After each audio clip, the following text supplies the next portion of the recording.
মহান আল্লাহ বলেন, ফা ইন্না মাআল উসরি ইউসরান, ইন্না মাআল উসরি ইউসরা, সাদাকাল্লাহুল আযীম। অর্থাৎ কষ্টের সাথেই রয়েছে স্বস্তি, অবশ্যই কষ্টের সাথেই রয়েছে স্বস্তি।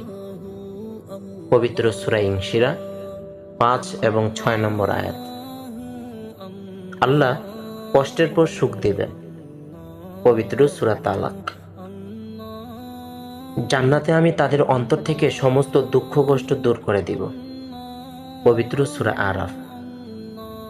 নবী করিম সাল্লাল্লাহু আলাইহি ওয়াসাল্লাম বলেছেন, শাহওয়াত অর্থাৎ কামনা বাসনা ভোগবিলাস দ্বারা জাহান্নামকে ঢেকে রাখা হয়েছে, আর দুঃখ কষ্ট দ্বারা জান্নাতকে ঢেকে রাখা হয়েছে।